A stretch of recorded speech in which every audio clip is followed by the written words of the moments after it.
Montana's news leader. Good evening, everyone. Thanks for joining us tonight. I'm Jeanelle Slade. And I'm Jay Cohn. Billings voters make a strong statement for their top two mayor candidates. With a record-setting voter turnout, Attorney Bill Cole and Republican state legislator Jeff Essman are headed for a matchup to become Billings' next mayor. Cole and Essman got 60% of the votes between them today, easily winning the nod to advance to the general election in November. Here's a quick look. Now, Bill Cole, the top vote getter, with just over 7,800 votes. Jeff Essman with 6,500 votes trails Cole by nearly 1,300, but still easily outpolled the remaining five candidates. Here's a look. Coming in third, architect Randy Hafer with 4,500 votes, followed by businesswoman Danielle Agnew and city council member Angela Semino. Both tallied just over 8% of the votes cast. Billings realtor Danny Sandifer got 3%, and Paul Bledsoe, who withdrew from the race a few weeks ago, received 1% of the votes cast. Cole and Essman now have 2 months to better explain their vision to Billings voters. Q2's Dustin Kleeman caught up with both of them tonight and joins us here with more on what they see as the biggest issue facing the Magic City. Dustin. Good evening, Jay and Jeanelle. Both candidates expressed gratitude for voter support and want the record turnout in the primary to continue when either is voted as the next mayor. For Cole and Essman, the #1 issue facing Billings, the future of our workforce. Top of the list, in order to grow our community, we need young people, ages 25 to 40. We've got 32,000 jobs to fill in the next 10 years. The only way we can do that is if we build an exciting city that will attract young people. There's ways to do that. We need to get on it. Well, I think our workforce development issues are probably the most critical.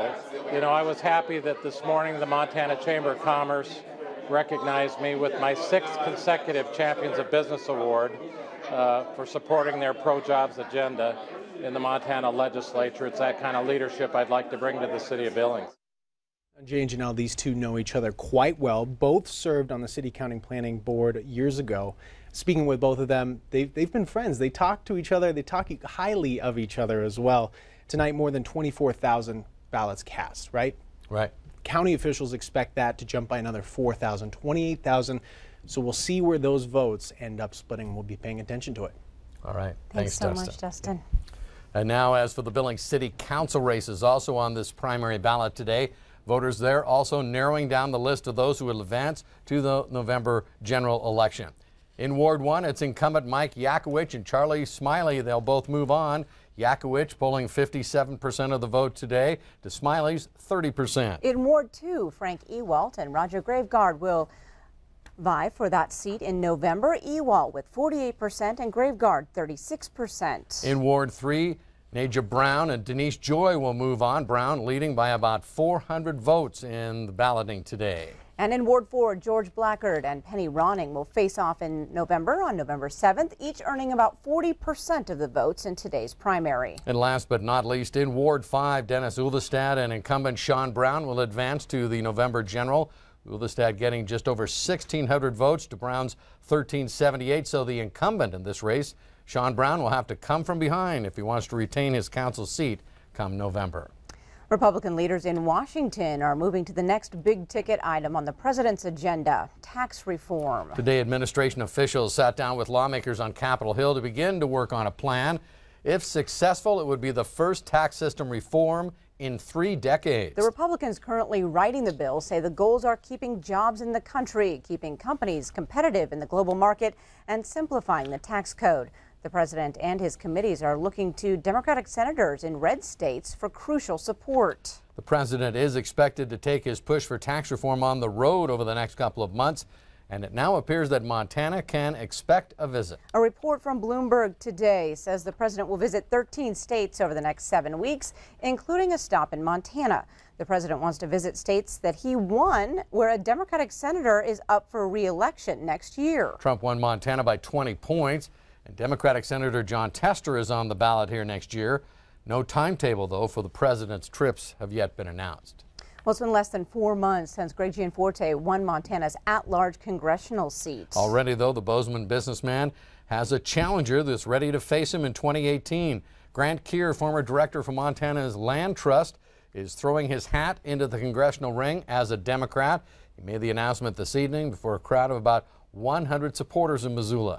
Keir says he hopes to put aside party line squabbling if sent to Washington and work toward helping both Montana and the nation. He says right now he believes the partisan divide is hurting our country. Montana's former Republican House Majority Leader pleads guilty today to federal drug charges. The former Billings lawmaker, who served for 5 years before he was ousted, was not offered a plea deal. Prosecutors revealed today that former Representative Michael Lang told investigators he brought at least 20 pounds of methamphetamine to Montana. 56-year-old Lang pleaded guilty in U.S. District Court in Billings to 1 count of possession of meth and 1 count of conspiring to distribute the drug. He was booted from the state legislature in 2007 after a profanity-laced outburst against Governor Brian Schweitzer. There is no plea agreement in this case. The charges each carry a mandatory minimum of 10 years in prison.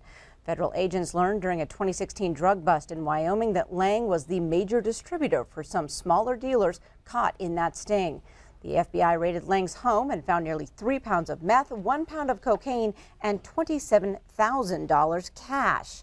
Lang admitted he obtained 20 pounds of methamphetamine from his accomplice. A sentencing date has yet to be set. The Valley County Undersheriff is recovering after he was beat in the head with a metal pipe. That beating now resulting in attempted murder charges against 20-year-old Tanner Cook. In addition to the attempted murder charge, Cook also faces 3 counts of assault. Sheriff Vernon Berkeley tells us a deputy was called to a trailer park Friday afternoon responding to a domestic disturbance. Cook allegedly came out and started to smash the patrol car with the pipe. When an undersheriff arrived as backup, Cook then allegedly assaulted the officer with the same pipe. Cook was eventually subdued with a taser. The undersheriff was treated for a head wound in the emergency room and released, but he is still not able to return to work. Tonight, Cook's being held on a $500,000 bond. Turning our attention to weather, Bob, rain is on the way, but what is this about snow? It's so bizarre. It's going to get cold, and of course, if you got a cold enough air and you got a lot of moisture in the air, it could change over to snow, especially in the higher elevations. Let me show you how this all works out. You'll notice here where we are, a Wednesday, 6 p.m., we got some showers moving in right on the state line. By Thursday morning, some spotty rain showers. By Thursday night, more rain showers moving into the Billings area. Then on Thursday night, overnight, into Friday morning, look at this, by noontime, that snow up in the mountains, a little rain mixing with snow in the Billings area. Now, I don't think it's going to stick on the ground in Billings, so the ground's just too warm for that, but you might see some of the snowflakes mixing with rain on the windshield. And then take a look at this. Here's where we are on Saturday. And then not only that, here's how much rain we're going to get. Latest computer model saying a lot of places in eastern Montana are going to get way over an inch of rain out of this, so this will be interesting to see what happens. What about snow? Well, up on the higher elevations, they're talking 6 to 9 inches of snow above 8,000 foot in the Beartooths and the Absarokas, maybe more like 1 to 3 inches of snow down on lower elevations. And check this out, a winter storm watch now for west central Montana. On Thursday night through Friday morning, could see 3 to 6 inches of snow up in the mountains, 1 to 3 inches of snow around the 6,000 foot level. It's a real deal. I think it's really going to be coming our way. And we'll have more on that coming your way in a few more minutes. Some very good news. Thanks so much, Bob. MTN viewers stepping up to the plate in a big way to give back to our burning state. In just one day, nearly $37,000 donated to help Montana recover from this devastating wildfire season. Our parent company has also agreed to match the first $50,000 raised. Now, if you'd like to donate to the Montana Wildfire Relief Fund, you can go to our website, ktvq.com. You see the site there on your screen. Eileen Johnson Middle School took us up on our offer to help our fellow Americans in Texas with hurricane relief fundraising. Yesterday, we heard from the students along with Principal Gordon Klasna there at the Eileen Johnson Middle School when they dropped off $133 they had raised for us to send south. We'd like to thank the kids and their classmates for stepping up. Well, still ahead on tonight's 10 o'clock news, how about those apples? The latest iPhone announcement could take a bite out of your wallet. And coming up later, take a chance on the Last Chance Cider Mill. We'll take you there. And in sports tonight, this Billings swimmer has now been invited to join the USA Junior National Team. Scott fills us in. You're watching MTN News with Jay Cohn and Jeanelle Slade. Storm Tracker weather with Bob McGuire and sports with Scott Green.